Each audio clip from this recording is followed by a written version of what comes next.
Buenas tardes. Hoy vamos a iniciar la unidad 2.1 relacionada con los sistemas de captación superficial dentro del curso de diseños 1, plantas de potabilización del agua. Cuando empezamos a hablar de sistemas de captación superficial, en este curso para el diseño de una planta es importante conocer qué tipo de captación va a estar conectada a nuestra planta de potabilización. En la práctica normalmente se habla de sistemas de captaciones superficiales y captaciones subterráneas. En primera instancia vamos a tocar todo lo que es relacionado con el sistema de captación superficial, que es la temática de la unidad 2. En la próxima clase vamos a ver los sistemas de captación por aguas subterráneas. Cuando estamos hablando de sistemas de captación superficial, tenemos que mirar dos aspectos importantes. Mirar qué tipo de fuente hídrica vamos a tomar en nuestro sistema de captación como tal, o sea, dónde vamos a definir nuestros caudales. Normalmente se hablan de fuentes superficiales que son ríos, quebradas, lagos, embalses. En la unidad 3 vamos a ver la parte de sistemas de bombeo involucrando para sistemas de subterráneos, que es la parte cuando uno evalúa en sistemas superficiales como lagos o embalses. Hoy vamos a tocar todo lo que son relacionados para sistemas de captación en sistemas de aguas superficiales, donde vamos a retomar las metodologías que se requieren, qué aspectos, qué parámetros debemos tener en cuenta para hacer la verificación de estos estándares partiendo de los sistemas de captación superficial. Buenas tardes, ingeniera Angie Lorena. Cuando hablamos de sistemas relacionados a captación de aguas superficiales, hay una serie de estudios básicos que debemos, en este caso, los ingenieros deben desarrollar para definir cuánto es el caudal disponible, así como el curso de acueductos aprendieron a evaluar, buenas tardes, ingeniero Oscar, cuáles son los requerimientos, los caudales disponibles que se requieren previamente verificando, es decir, el cumplimiento de los caudales ecológicos de los que piden las corporaciones. Normalmente cuando hacemos estos tipos de análisis, encontramos a veces muchos estudios, muchas falencias donde evaluamos qué tipo de caudales se tienen en cuenta. Primero tenemos que tener, si vamos a evaluar de una fuente superficial, en este caso un río, un lago, necesitamos conocer el registro histórico de caudales en la metodología que uno aprende en la fase de ingeniería, ¿sí?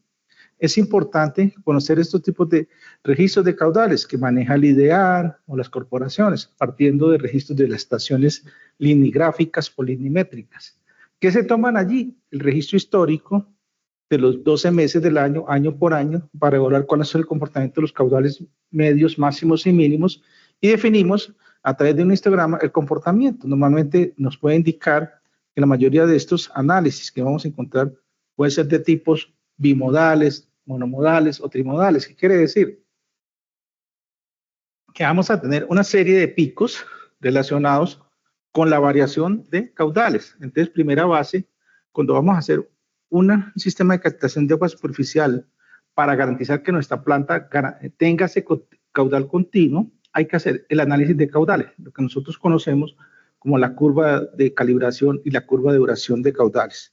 Dentro de esos parámetros es importante tener estos tipos de registros. Ustedes de pronto se han manejado estos registros. Aquí les traigo una muestra de los que, por ejemplo, maneja el IDEAR. Tenemos una estación, me da los datos del registro de la estación, el número de la estación, la ubicación geográfica de la estación, tipo de estación, la ubicación, en este caso, departamental, municipal y desde qué fecha está operando. Y es importante en este caso, cuando uno miramos los caudales medios, se deben tomar los medios, los máximos, los mínimos, y me están indicando, aquí les puse una muestra de los medios máximos y mínimos. O sea, debemos manejar estos tres tipos de caudales históricos, siempre y cuando tengamos esa información referente. Esto lo aprendimos, por ejemplo, los que estudiaron ingeniería civil, sanitaria, ambiental, vieron en su curso de hidrología cómo se establece esta metodología para evaluar estos criterios, estos parámetros de caudales.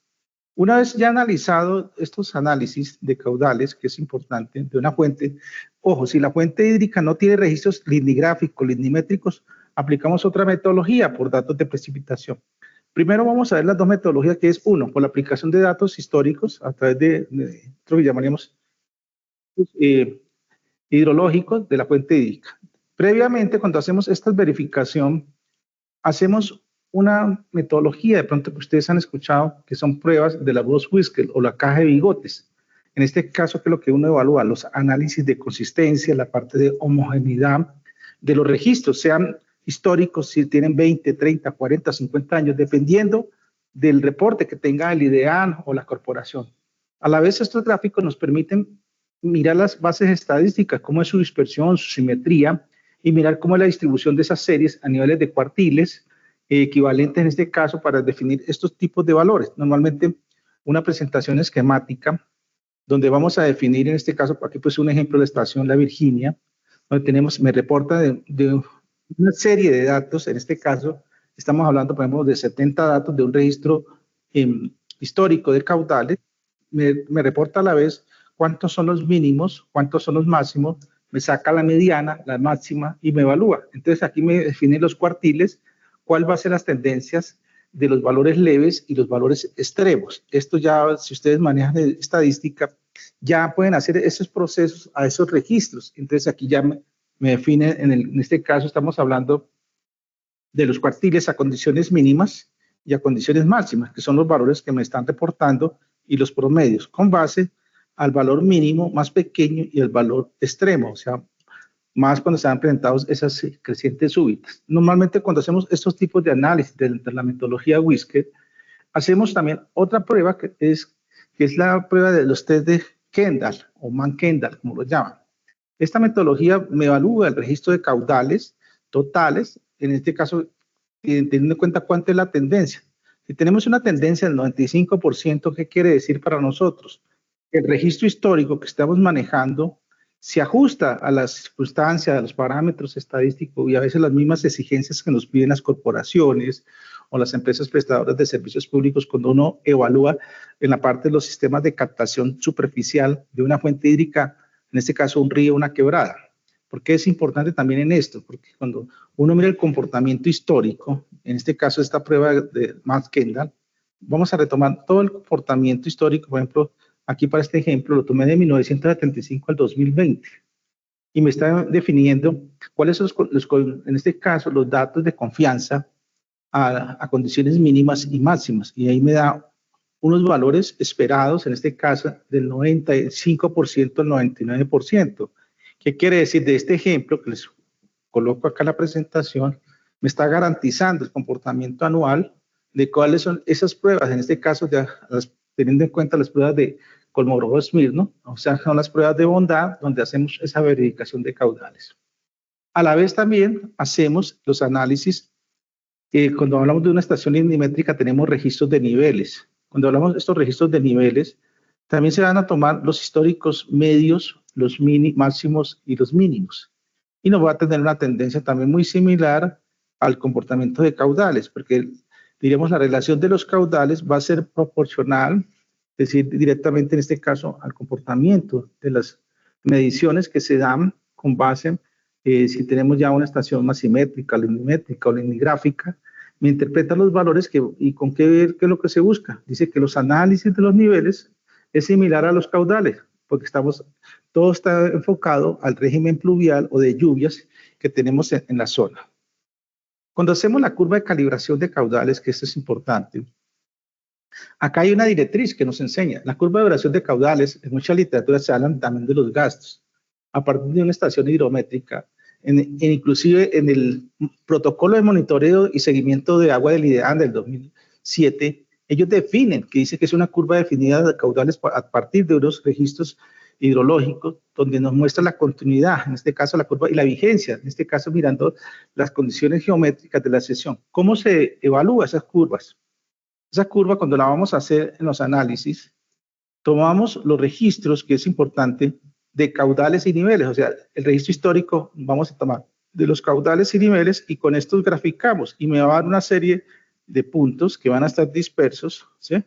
Y cuando a veces hay diríamos una apuesta de homogenización, cuando uno hace las líneas de tendencia, podemos tener, en este caso, los coeficientes de determinación, o sea, mayores al 95%. ¿Qué quiere decir en esta? Cuando uno hace esa verificación de relación de caudal-velocidad, la información en este caso hidrométrica es favorable, me está cumpliendo los estándares y me está garantizando que esa relación de caudal de la fuente hídrica, si tengamos nuestros periodos críticos, tanto de niña como de niña, o sea, los dos fenómenos en épocas de sequía o en épocas de lluvia, me está indicando cuál es el comportamiento, tanto de los caudales como los niveles. A la vez con esto, definimos la curva de duración de caudales, que es importante. En este caso, la curva de duración de caudales nos va a representar el comportamiento de los registros históricos, en este caso, donde vamos a definir con base a la tendencia que nos da, se habla de unas pendientes. La pendiente en este caso son las gráficas.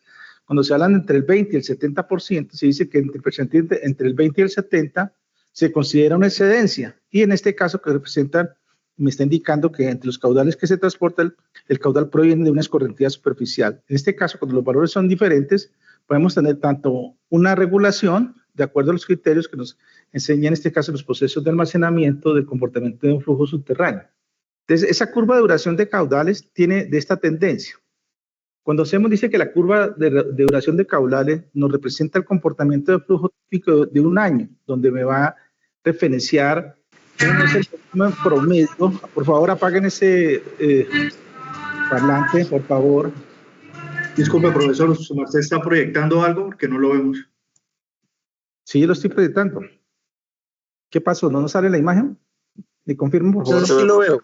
Sí, se ve curva de duración caudales. Sí, la ven ustedes, la presentación, por favor. Sí. Bueno, sigamos. Entonces, cuando hacemos esa proyección de esa curva de duración de caudales, es importante, acá también, por escala logarítmica, ¿sí?, se verifica ese coeficiente de correlación al cuadrado, que se le llama también coeficiente de determinación. Para este ejemplo me dio 0.958. Cuando ustedes hagan estos chequeos, estos cálculos con registros históricos, por ejemplo, se me dio 0.88, 0.72, 0.70, ¿qué quiere decir? De pronto van a tener datos inconsistentes. Cuando uno hace las pruebas de Kendall, ya le está garantizando cuál es la tendencia, el comportamiento, y cuando uno hace la prueba de la caja de bigotes, Boas Color, le está indicando también el comportamiento de estos registros históricos. Normalmente esta curva de duración de caudales, cuando uno evalúa el porcentaje de excedencia, se dice que recomienda, debe estar entre el 20% al 70%, para nosotros es un valor ideal en este caso, que quiere decir que podemos contar con estos caudales en nuestra fuente hídrica, siempre y cuando haya unos buenos registros históricos consolidados. Dice que el valor que se obtiene a partir del 50%, que es igualado o excedido al caudal mediano de la serie, en este caso si tomamos acá el promedio, acá nos pueden, al hacer las proyecciones, estamos hablando aquí de los caudales ecológicos, los que me pide la corporación, en este caso, para los aspectos de concesiones de agua. En la interpretación de los caudales, aquí puse un ejemplo, ¿sí?, de esa misma tabla, de ese registro histórico. Si hablamos del 20%, vamos a tener un promedio de caudales de 656.3 metros cúbicos por segundo. Si estamos hablando en este caso del 60% de excedencia, podemos 469 metros cúbicos por segundo. Y si estamos en el promedio, estaríamos hablando de 500 metros cúbicos por segundo. Pero si nos vamos en este caso a una escala acá al 95%, podemos estar hablando de un promedio cercano a los 400 metros cúbicos. O sea, en otras palabras, estos son fuentes hídricas que se toman, este es un ejemplo de la zona de la Virginia, entre la confluencia del río Risaralda, el río Cauca. Ahí no hay tanto problema de escasez o déficit de agua. Pero si miramos en las estaciones donde hay, en las fuentes hídricas, donde tengamos estaciones lignimétricas, lignigráficas, podemos estar referenciando el comportamiento de esas fuentes que me da tendencias que podemos tener agua todos los 12 meses. Hay poblaciones pequeñas donde han nacido el fenómeno de niño o fenómeno de niña, han sido, decir, extremos, han habido sequías o han habido excesos de lluvias. Entonces también eso influye cuando hacemos estos análisis de curva de duración de caudales. Ahora vamos a ver otro método de repaso para que ustedes los tengan en cuenta. Cuando no tenemos registros de caudales, ¿qué hacemos? dice uno, nos varamos, dice, pero yo no tengo datos históricos de la fuente hídrica. Pues el otro método, que ustedes de pronto ya lo han trabajado, que es el método racional, se le conoce o el método SCS, el método de conservación de suelos. Ellos establecen en este caso para hablar para áreas menores a 10 kilómetros cuadrados, que es el estándar que se maneja para sistemas de abastecimiento, y este se maneja mucho también en sistemas de alcantarillados pluviales. Entonces, el método racional o el método CIA, también se le conoce, me está referenciando cuánto puede ser el caudal en función de la intensidad máxima horaria que se toman de registros de lluvias de precipitación máxima 24 horas. Aquí es donde nos toca que ir a consultar un registro histórico de lluvias y hacemos el análisis. Aplicamos las curvas IDF, inclusive, y sacamos los factores de intensidad de acuerdo a los periodos de retorno. Pero hay que tenerlo en cuenta, que a veces cometemos un error, somos muy prácticos, entramos a la plataforma del IDEAN y descargamos las curvas de IDF. Sí, están bien esas curvas de IDF, pero hay que actualizarlas, ingenieros, no se los olviden, porque muchas de esas curvas que están en la plataforma de IDEAN, que ustedes descargan curva IDF, podemos encontrar que están desactualizadas. Hay registros hasta el 2010, máximo 2015. Estamos al 2025. Hay un desfase de 10 años. Si ustedes establecen esas curvas, van a encontrar de pronto en zonas que han habido con conceptos por variabilidad climática. Por ejemplo, diseñan sus colectores, cayó un aguacero y se inundó medio pueblo. Y vamos a mirar el factor de intensidad, quedó corto. Que eso es lo que ocurre en muchos casos. O al contrario, o a veces manejan los promedios y sobrediseñan, pero no van a caer todos esos aguaceros que esperados. Entonces aquí tenemos dos ecuaciones, una por el punto 278, que es la constante de escorrentía por la intensidad por el área. Aquí el área la trabajamos en kilómetros cuadrados, la intensidad en milímetros hora, que es el estándar que nos da en este caso el IDEAN, la corporación, o el método por CIA dividido en 360, donde el área la trabajamos en hectárea, y vamos a una condición. El factor C, que es el coeficiente de escorrentía, aquí les puse 4 tablas, 4 condiciones que ustedes pueden calcular ese factor o estimarlo. La tabla 3 nos hace referencia a los coeficientes de escorrentía, por ejemplo, en zonas, digamos, donde tengamos bosques, pastizales y terrenos, normalmente, por ejemplo, en zonas de agricultura. Me hablan de la textura del suelo, o sea, cuando tenemos arenas, texturas francas y arcillas, me dan promedios del comportamiento en este caso. Cuando hablamos por coberturas, en zonas también de agricultura, zonas de reserva, aplicamos este método de acuerdo también al tipo de suelo y me dan los rangos de pendiente, cuánto es el factor de C. Mire que tenemos ya 2 opciones para trabajar, por ejemplo, en zonas rurales. Cuando ustedes aplican, por ejemplo, la metodología Corin-Lancover, cuando vamos a estimar ese factor de escorrentía, a veces decimos qué factor le incluimos al que me está pidiendo el software para esa zona. Pero esto me da las características, entonces cuánto es el valor apropiado para esa zona. Para zonas urbanas, retomamos la tabla 5 y la tabla 6. Aquí me habla para zonas comerciales, zonas residenciales, zonas industriales, zonas verdes, dependiendo del tipo de suelo, si son arenosos, si son gravosos, si son arcillosos, zonas de parques, zonas por las vías y calzadas y azoteas. Y el método también de la USDA me da también para condiciones, aquí la diferencia esta es la que me da periodos de diseño, o sea, los periodos de retorno. Y me las clasifica en 2 zonas, que son zonas desarrolladas y no desarrolladas. Aquí hablan de condiciones de acuerdo a la pendiente, si son pobres, promedias o, digamos, condiciones mayores al 75%. Entonces, tenemos 4 formas para sacar el factor de C. Aquí donde a veces uno promedia, pondera y encontramos caudales que a veces nos quedan cortos o a veces o tomamos un factor que no corresponde y me da unos caudales mayores y sobredimensionamos las estructuras. Entonces hay que tener mucho cuidado en este caso en la estimación de estos caudales por el método de análisis de lluvia. Hay otro factor que uno evalúa que es el número de curva. El número de curva en este caso es un componente del método SSS donde vamos a definir un concepto de la precipitación efectiva. ¿A qué hace relación este parámetro?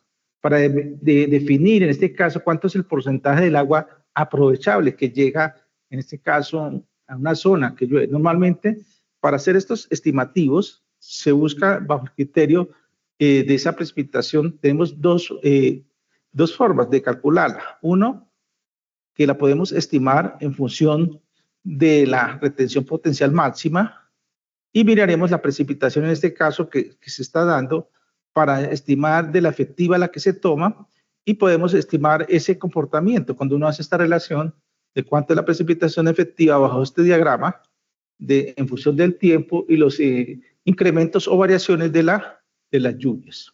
O la podemos llevar a caudales partiendo de la precipitación con el concepto de la abstracción inicial, que es el 20% de la retención máxima.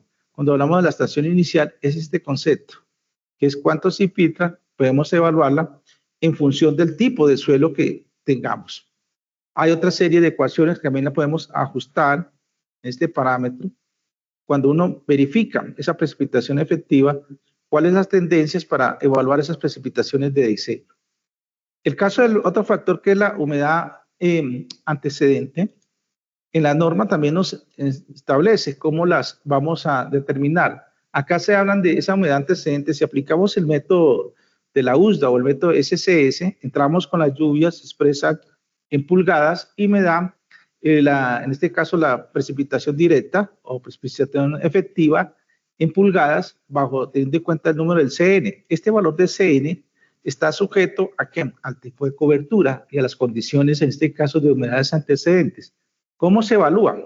Esas condiciones de humedades antecedentes, en nuestro caso, la determinamos bajo estas tres condiciones de tipo 1, 2 y 3, que están sujetos a las condiciones del suelo, si son secos, intermedios o si son suelos húmedos. Esas condiciones también están relacionadas con el tipo de textura y me dan dos condiciones de categoría para definir el número de curva.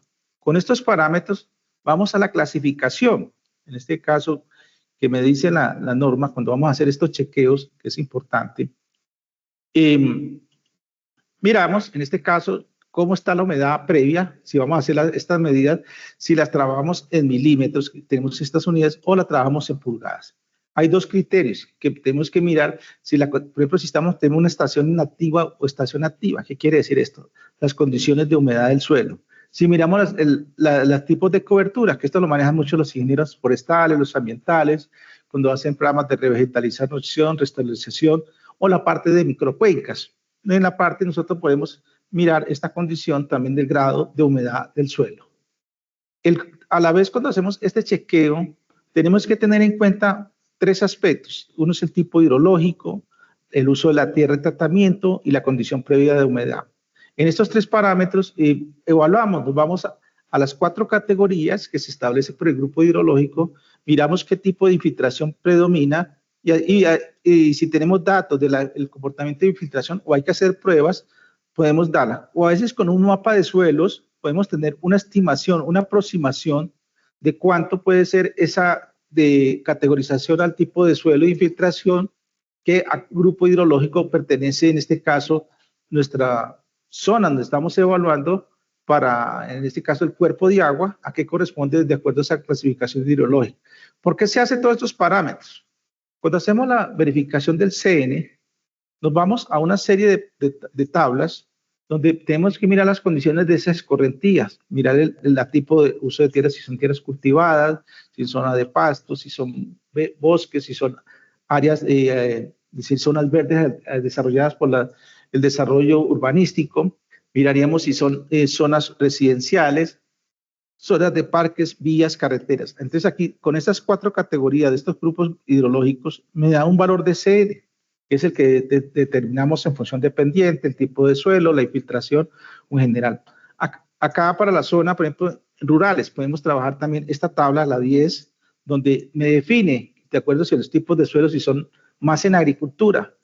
También tomamos el tipo de grupo hidrológico y obtenemos los valores de CN dependiendo de todas estas características. Si hay cultivos, por ejemplo, en zonas rurales, donde hay cultivos rectos, curvas a nivel, sistemas de terrazas, sistemas, en este caso, tipos de cultivos que se predominan, hoy vías, en este caso, caminas y bosques. Y hay otro factor también que se maneja también para la zona urbana. Aquí tomaremos zonas de vías, carreteras, cultivos, en este caso bosques, espacios, zonas residenciales en general, y retomamos el mismo criterio de los grupos hidrológicos. Entonces, hay muchos criterios de cómo calcular ese CN o estimarlo, en este caso. Y nos centramos en otro aspecto que es importante, que es el tiempo de concentración. El tiempo de concentración aquí ustedes lo limitan a la fuente hídrica, donde estamos tocando. Haríamos el análisis a partir de toda la cuenca y ubicamos nuestra captación, sea una bocatoma lateral o de fondo, lo que tengamos, y me está referenciando cuáles son los parámetros a evaluar para estas condiciones. Entonces aquí podemos aplicar el método de Kirpis, Temes, Yandotti, Ventechó, el Servicio de Conservación de Suelos o el California Culver's Price. Cualquiera de los 6 métodos están en función de la longitud, la pendiente, que son, diríamos, y el área. El de Culver's Price se manejan el de las cotas, en este caso de la fuente hídrica. El Servicio de Conservación de Suelos se mira también en función de las cotas, que es el factor H, que lo tenemos acá definido. ¿Cuáles son los aspectos más relevantes para hacer estas estándares, que son los criterios que nos enseñan el manual aplicado de hidrología, actualizado por Ventechó? Cuando entramos al grano, acá qué nos interesa a nosotros. ¿Por qué cuando vamos a hablar de una bocatoma tenemos que mirar el diseño de esa captación de aguas? Porque me va a garantizar, así como ustedes aprenden en su curso de diseño de sistemas de acueductos, a calcular la población proyectada, a estimar el caudal medio diario, el caudal máximo horario. La bocatoma para nosotros es importante. ¿Por qué? Porque me va a garantizar la continuidad del caudal que me está entrando al sistema de acueducto y el que me va a llegar a la planta. Y es el que me va a garantizar cómo va a ser el proceso, en qué condiciones y en qué calidad me va a entrar el agua. Entonces, con esto hablamos de 2 tipos de captaciones, que son tomas de río y las tomas de embalse. En tomas de ríos están relacionadas todas las bocatomas de fondo, laterales, ya sea por bombeo o por gravedad, toma mediante estabilización del lecho, o estaciones de bombeo flotantes, deslizantes o tomas de fondos. En las de embalses tenemos torres de captación, sifones, tomas de fondo y estaciones de bombeo flotantes. Diríamos, estas 2 clasificaciones me están referenciando estos tipos de obras hidráulicas que vamos a proyectar para nuestro sistema, en este caso de potabilización. Entonces aquí les presento una serie de esquemas que pronto ustedes ya han venido trabajando, los que han diseñado sistemas de acueductos rurales, municipales. Hablamos de las captaciones laterales, las sumergidas, las de captación por gravedad, las de bombeo laterales, estación por métodos deslizantes, en embalses el lago, estaciones de bombeo flotantes. Aquí les doy unas zonas de esquemas que están, por ejemplo, en el libro que desarrolló López Cuaña en elementos diseños para acueductos y alcantarillados. Entonces aquí tenemos una serie de esquemas ya reales, como es una bocatoma flotante, en este caso sobre una plataforma, las laterales, que tienen su cauce y está enfocada para las transversales, que están a lo ancho, y miramos las sumergidas, en este caso que son ejemplos típicos que encontramos. Aquí puse unos ejemplos de la empresa de Igual, de Tolima, donde vamos a desarrollar estos tipos de proyectos y ahí encontramos diversos tipos de bocatomas. El caso primordial aquí, para no centrarnos y ser concretos con ustedes, nos vamos a enfocar a mirar uno. En su curso de sistemas de acueductos van a ver todos los parámetros de diseño. Aquí, ¿qué nos interesa a nosotros en la parte de potabilización? Cuando ustedes diseñen su bocatoma, tienen que garantizarme el caudal, es decir, la continuidad en los 12 meses. Ese caudal que ustedes proyectaron en el QM del caudal máximo diario, de acuerdo a la metodología que ustedes desarrollen de la bocatoma, me va a garantizar la continuidad del sistema de captación. Entonces, aquí les voy a dejar una parte material que les va a servir para el curso de sistemas de acueductos. ¿Por qué recalco mucho esto aquí en el diseño de la planta?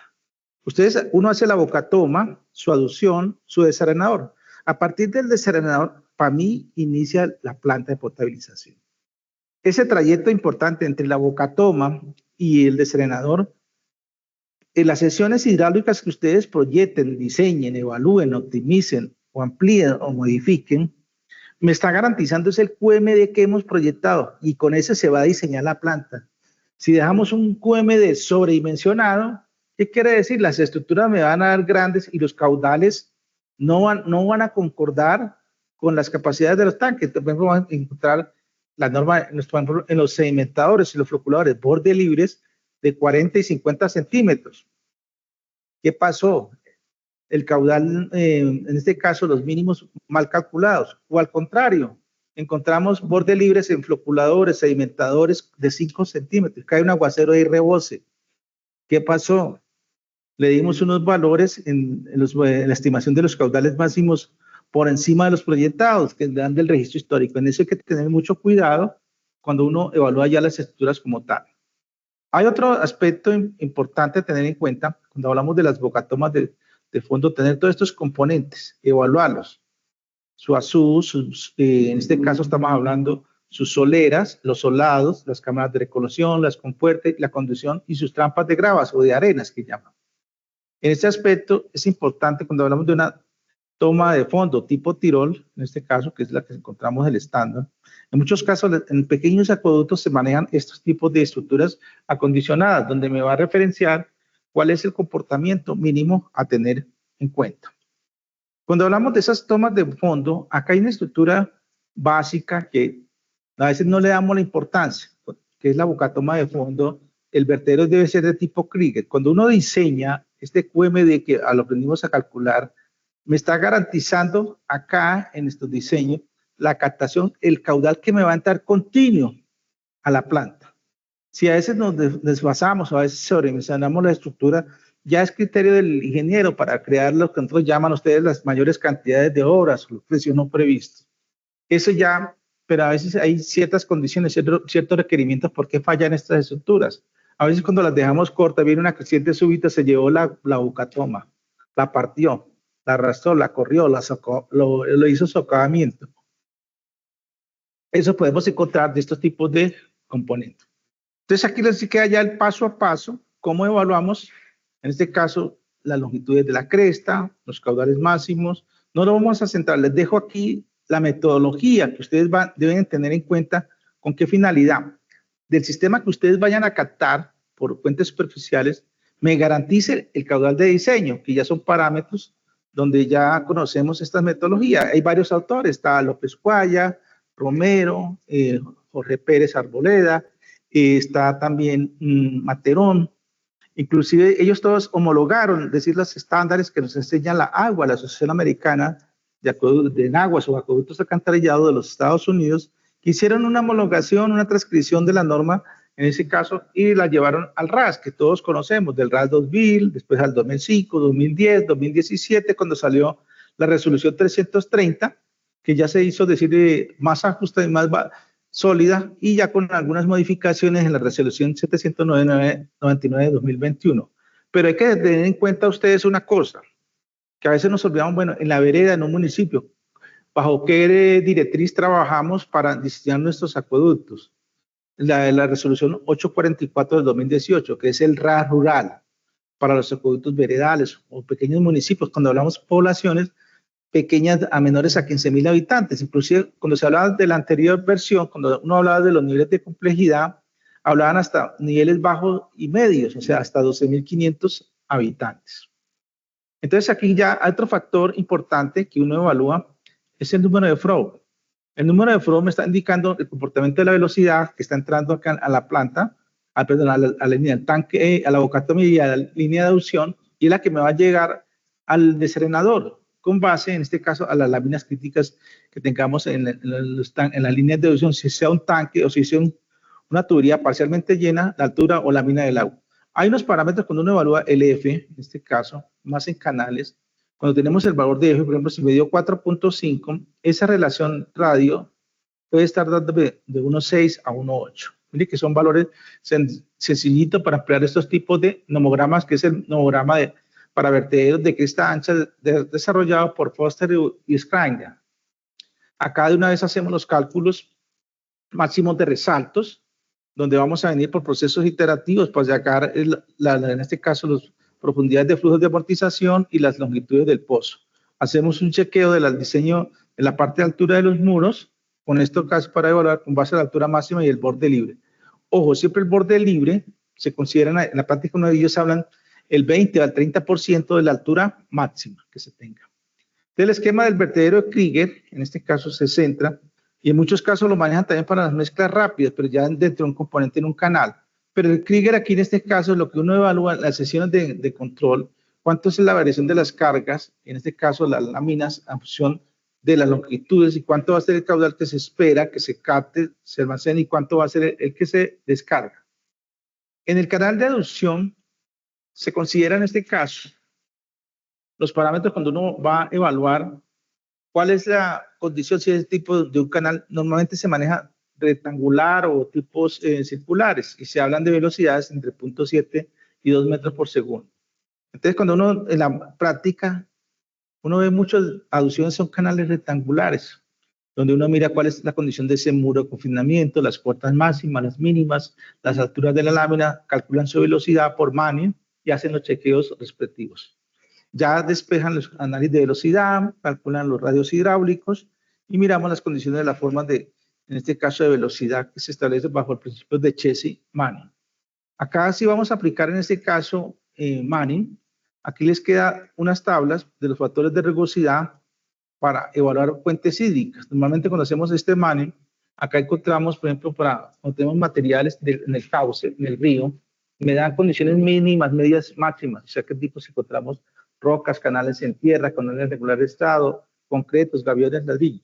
Y si miramos en las fuentes hídricas, acá para cauces naturales, que es decir, cuánto le coloco el N. Si el río es muy pedregoso, si trae mucha arena, mucha arcilla o materiales sedimentables, muchas gravas, hay vegetación, todos esos datos son importantes. ¿Por qué? Porque me va a definir cuánto va a ser el coeficiente de rugosidad esperado, en este caso, para lo que se me genera en ese cauce. Normalmente cuando hacemos estas condiciones, uno mira qué tipo de cauce natural hay, si son cauces secundarios, si son cursos de montañas o crecientes con vegetación en el fondo, si son cauces en planicies inundadas, y miraríamos si son cauces, en este caso miramos si son zonas de pastos cultivadas, arbustivas, o si son las arbóreas, y cursos importantes, en este caso cuando hay crecientes, cuando en los anchos son mayores a 30 metros. Entonces tenemos los valores de N. Entonces para cada condición, ustedes pueden mirar a condiciones mínimas, normales y condiciones máximas. A la vez, cuando hacemos todos estos análisis, hacemos el dimensionamiento para mirar el tipo de régimen. Si normalmente se buscan en esa sección, cuando uno hace la verificación del área, partiendo de la ecuación de continuidad, que es lo que se establece para definir estos parámetros en función del seccionamiento dado. Cuando hablamos de las velocidades máximas permitidas en suelos, que esto es importante en las fuentes hídricas, nunca nos ponemos en la modestia de verificar qué tipo de material trae el agua superficial, si es arenas medias, finas, arenas gruesas, gravas, limos, arcillas en general. Acá me dan unos rangos más o menos cuando ustedes calculan por Manning, que tienen que estar cercanos, por encima o por debajo, ¿sí? Pero eso está sujeto a la pendiente del terreno, que es un dato básico y primordial para definir ese tipo de velocidades en suelos. En la resolución 330, en su artículo 47, nos hablan de los caudales de diseño.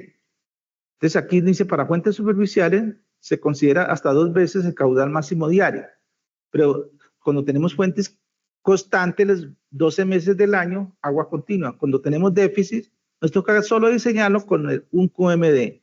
Cuando veamos aguas subterráneas, trabajamos con este parámetro. Hay un dolor en aguas subterráneas, que a veces los caudales de bombeo no me satisface, o sea, no son equivalentes a los caudales máximos diarios. Entonces nos toca que hacer suministro por horas o por turnos. Cambia el sistema de distribución, en este caso va a ser continuo. Ya los deserenadores, la aducción, la conducción y el tanque, lo diseñamos con los caudales máximos diarios, y la red de distribución la vamos a diseñar con los caudales máximos horarios. Esos ya son estándares que me dicen la norma.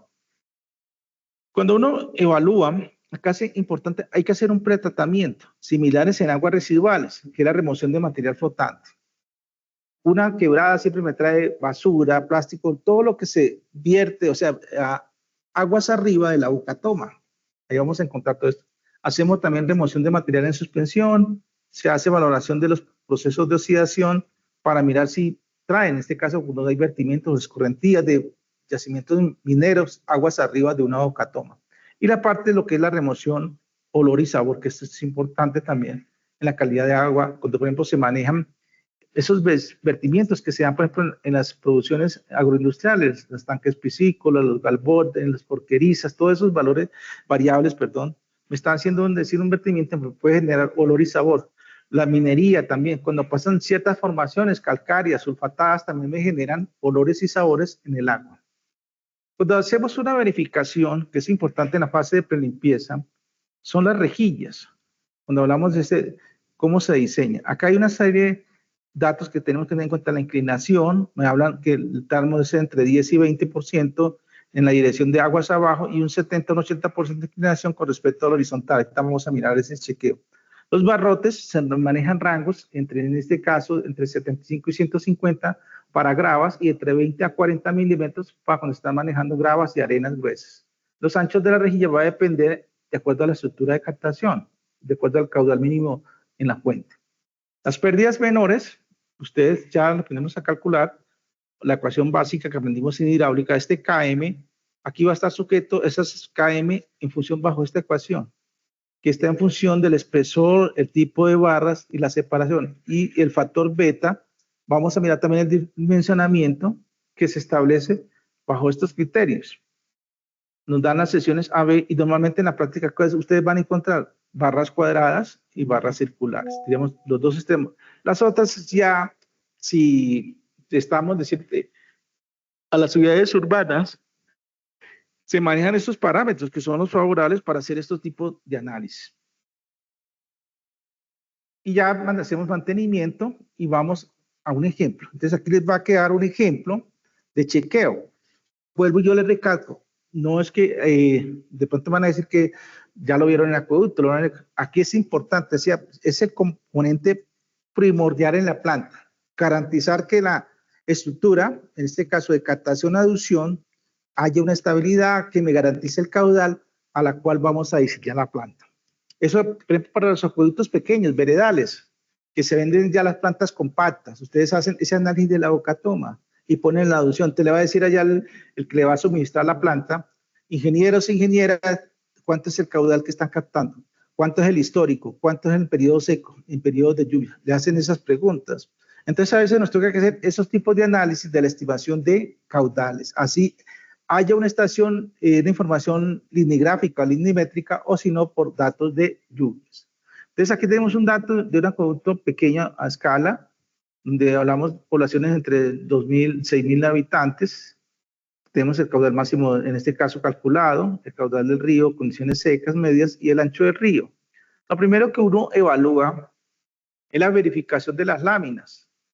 Uno, por la ecuación hacemos estos estándares, el caudal de diseño, que es el QMD, y verificamos un dato que es la velocidad del río. Esta velocidad del río me lo pide el RAS, es un requisito. Cuando ustedes seleccionan las alturas de las láminas, las longitudes que les vayamos a dar a la presa, si el caudal tiene que darme en este rango entre 0.3 y 3 metros por segundo.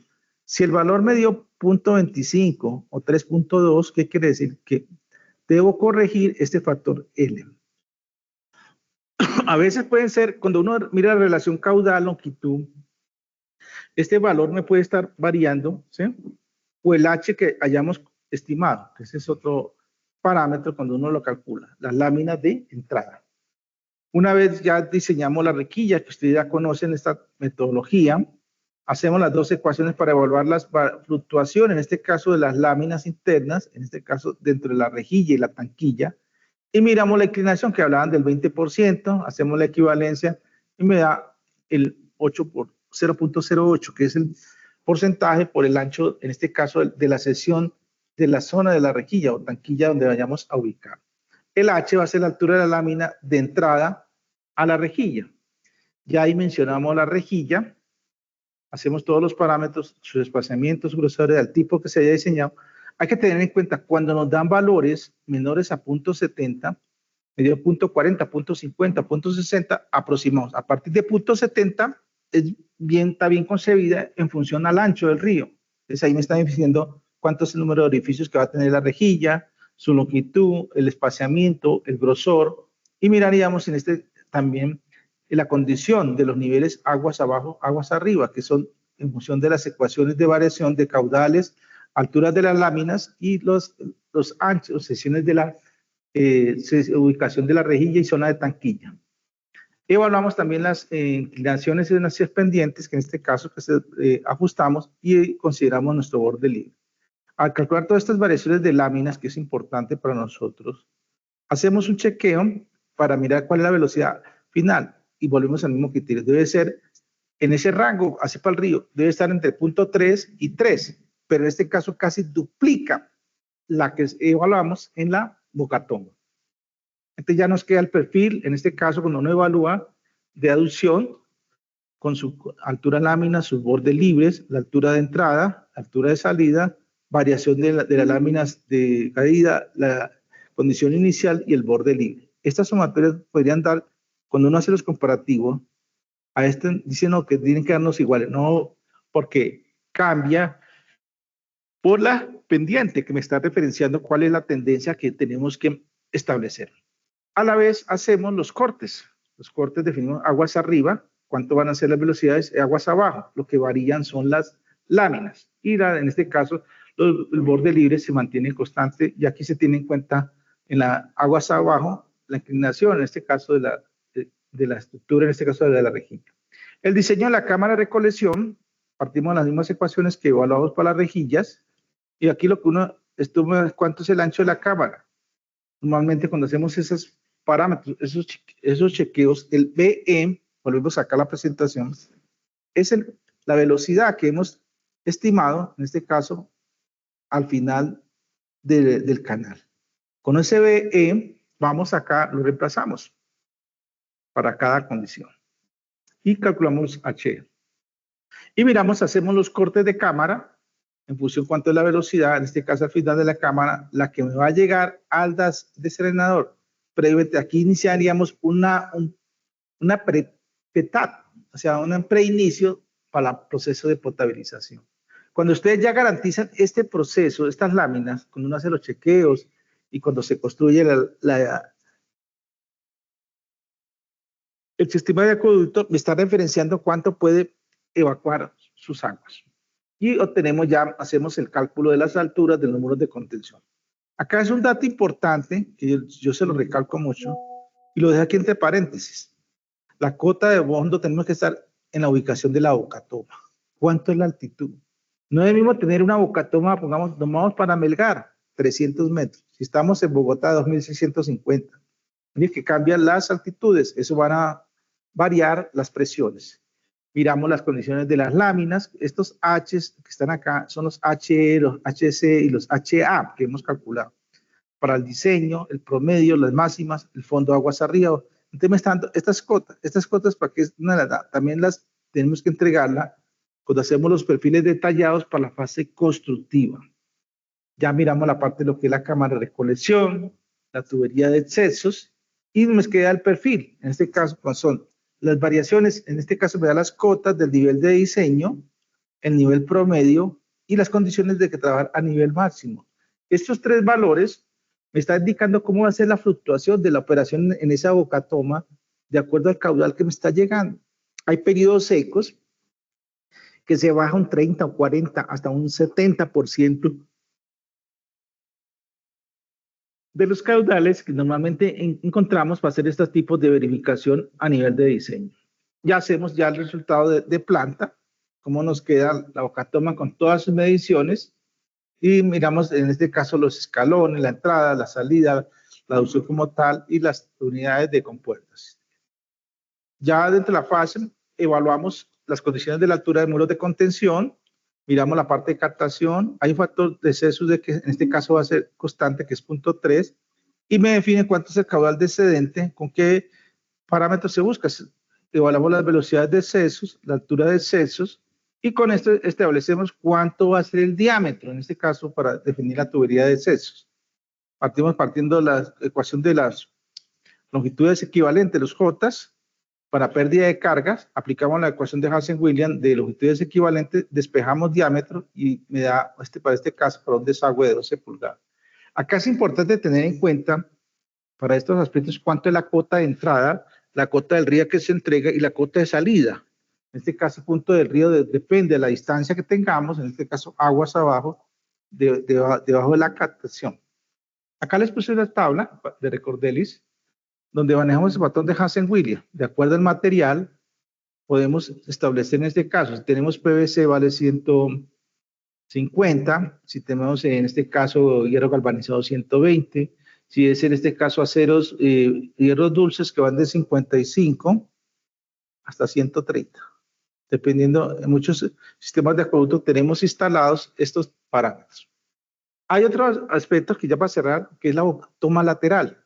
Aquí, ¿cuál es la diferencia? En las tomas laterales evaluamos similar, en este caso, los elementos de encauzamiento, los de descarga, los de control de sedimentos y los de control de erosión y la parte estructural. Aquí tenemos una serie de esquemas que es importante, donde vamos a evaluar cómo va a quedar nuestra boca toma instalada, que es lo que siempre se coloca un muro, con que final de garantizar el caudal que vayamos a entrar en esa planta. Si miramos este esquema de corte y de planta, ahí me están indicando cuánto hace en el volante para la compuerta, los niveles, la estructura que se vaya a instalar y en este caso las tuberías de limpieza, la ubicación normalmente que se requiere. Esas tuberías de aducción normalmente cuando uno la calcula, ahí está el método en este caso que hablamos el método de las ventanas de captación, donde establecemos estos parámetros, donde me define cuánto es el caudal de diseño. Podemos a veces chequearlo con base al proyectado. Ya entramos los datos y empezamos, hay una constante de C que es 1.84 y lo que pueden variar ustedes son la longitud y el caudal que tengamos. Y automáticamente lo reemplazamos en las ecuaciones, tendríamos en este caso cuánto van a ser los H's que se dan en este caso a la ventana, lo que se requiere, y podríamos hacer lo que nosotros llamamos el barraje, que es lo que llamamos la longitud del encauzamiento. Hay tres métodos, está el método de Bluch, el método de Antonin y el método de Petit. Bluch maneja los conceptos, en este caso el factor de fondo y el factor de orilla, que va a estar un factor FB y un FS, que lo tenemos acá en esta ecuación, donde me dice cuánto va a ser el ancho del encauzamiento en función del caudal de la fuente hídrica. El método del Tuning está enfocado también los parámetros característicos de la fuente hídrica, en este caso si son cauce rocoso, cauce formado en cantos, formado por gravas, río caudaloso. Y en este caso también miramos en la pendiente, que es un dato primordial. Con esto ya podemos repetir, que es en función del caudal. En la práctica a veces se toman los tres y se promedia para sacar cuánto puede ser el ancho de encauzamiento. El cálculo de la lámina, en este caso, del barraje, lo definimos en función de las alturas de los umbrales y en función de las alturas de las ventanas. Se considera un factor adicional de 0.20. Para el dimensionamiento del colchón de amortiguación, partimos bajo el principio básico, lo que de pronto retomamos Bernoulli, pero aquí uno evalúa los puntos de descarga, las alturas del barraje, la altura del tirante o lámina y los caudales de descargas. Con estos parámetros hacemos la verificación de esos caudales de diseño, el caudal del río que se trae y calcula esa altura, el HD, que es la lámina, que normalmente que puede estar en función del comportamiento del río, el caudal de diseño, y me dan valores estimados entre 0.4, 0.6, dependiendo del caudal. Con esto establecemos de esas láminas y me dan rangos de longitudes en función para definir cómo va a ser ese colchón de amortiguación o colchón disipador. Le calculamos el L, hacemos chequeo por el número de Froud, miramos esa longitud en 6 veces en función del número de Froud o en función de 4 veces la relación, en este caso, de la variación de las láminas. Ya el diseño del aliviadero, que es importante cuando uno hace estas verificaciones, miramos el caudal que ingresa a la ventana, hay una constante que es C, que es de 1.84, y verificamos cuánto es el caudal que va a evacuar el aliviadero, que lo podemos expresar en metros cúbicos por segundo o litros por segundo. Ya a la última hacemos ya la parte de la longitud del aliviadero, con esta ecuación con el caudal de evacuación, y definimos cuánto va a ser esa longitud requerida, donde podemos despejando, ya con datos de caudales de evacuación, la constante C, tenemos la altura de las láminas, hacemos ese despejo y establecemos el LA. Ya el ángulo, en este caso de variación, en este caso de la ventana de captación, va a estar sujeto al ángulo de entrada, de acuerdo a la ubicación de la boca toma en el río. Miramos el ancho del barraje, la altura de la lámina sobre la cresta, en este caso el azul, la velocidad de entrada al canal, y entonces estimamos cuánto es el caudal promedio, esa velocidad que trae el río, y el ángulo de entrada a la ventana. Normalmente puede estar ángulos, en este caso, entre máximo 30 grados. Eso sería toda la parte básica que uno evalúa en sistemas de captación. En conclusión, para cerrar lo que es los sistemas de captación superficial, en este caso para ríos, quebradas, aquí se tiene que tener claro qué tipo de bocatoma se está empleando, si es una bocatoma de tipo lateral o de tipo transversal o de fondo, que son, digamos, los tres tipos de estaciones. La próxima clase que vamos a ver entre 8 días, que son sistemas subterráneos, aquí vamos a ver la parte también de sistemas de bombeo, cuando ustedes hacen la captación en un lago o en un balse, y también mirar los parámetros cuando lo hacemos en un pozo profundo, cuánto son los parámetros mínimos a tener en cuenta para hacer la evaluación y la verificación, en este caso, de nuestros sistemas de bombeos como tal. Eso sería toda la parte de la unidad referenciada para lo que son los sistemas, en este caso, de captación de agua superficial. Entonces, ya vamos armando los informes, ya del sistema que ustedes hayan seleccionado, van a evaluado, vamos a verificar cómo está esa bocatoma, si hicieron los análisis mínimos, en este caso, de caudales, si no hubo registro de caudales, qué método o qué metodología desarrollaron para llegar a los caudales en este caso, de la fuente hídrica, porque esto es primordial. Si el caudal de la fuente hídrica me da menor al caudal máximo diario que aprendimos a calcular por la población, ¿qué quiere decir? Que nuestro sistema de acueducto y la planta va a estar, es decir, con déficit. No vamos a poder garantizar el suministro de agua a las 24 horas. En eso hay que tenerlo muy claro, para que ustedes no, de aquí a mañana, no nos equivoquemos. O al contrario, si tenemos excedentes, mirar el comportamiento de lluvias. Si me garantizan los 12 meses esas cargas continuas, en este caso, de los volúmenes de agua. Eso sería todo hoy la sección de diseños 1 de la planta de potabilización, la unidad 2 relacionada con sistemas de captación de tipo superficial. Yo les agradezco la asistencia, les queda en la plataforma del Canvas ya la presentación, les queda ya la grabación, tan pronto tengan acceso, ustedes pueden descargar esa información, todo lo que es relacionado con la actividad de hoy. Les agradezco la asistencia y buena tarde para todos. Buena tarde, profesor. Gracias. Gracias, profesor. Hasta luego. Buenas tardes para todos. Profesor Álvaro, una pregunta. Sí, señor, lo escucho. ¿Su merced tiene libros escritos de su autoría? Sí, pero ya tengo unos que están en proceso de edición. Los tengo en McGraw-Hill y he sido paciente, que me han demorado ya voy para 2 años. Y como todos, me toca hacer cola, ¿sí? Y eso no solo aquí en Colombia, sino a McGraw-Hill llegan de todos los países. Entonces, no sé en qué escalafón, en qué renglón estoy en espera. Entonces, tampoco tengan, la idea es publicarlos a bajo costo. Yo no voy a enriquecer, sino para que ustedes, este es material que les he preparado en las presentaciones, eso es parte también de la literatura que se ha estructurado para estos cursos de diseño de plantas. Los libros que tengo actualmente en edición, o sea, para publicación, está diseño de plantas de agua potable, aguas residuales, hidrología avanzada, modelación hidráulica y modelación hidrológica. Esos 5 los tengo estoy en proceso. Yo, siendo optimista, espero que en 1 año ya están en edición para que sean de consulta. Y la idea de esos recursos son para donarlos a colegios en 2 departamentos, para niños de escasos recursos. Es el proyecto que tengo, pues, con la publicación, lo que se recoge. Tampoco les voy a pedir que esos libros vayan a valer 200 ni 500 mil pesos, máximo por ahí 10 mil, 20 mil pesos, porque se van a quedar en un PDF para consulta. Es la propuesta que me decían allá los editores para estos tipos de publicaciones, para hacerlas a través de una fundación para colegios en zonas rurales, que es lo que queremos y tenemos esa proyección. Entonces, si nos dan licencia, esperemos en 1 año o máximo 2 años que tengamos esas publicaciones. Listo, entonces yo les agradezco la asistencia y buena tarde para todos. Que descansen. Feliz fin de semana. Gracias. Igualmente, profe. Hasta luego. Hasta luego.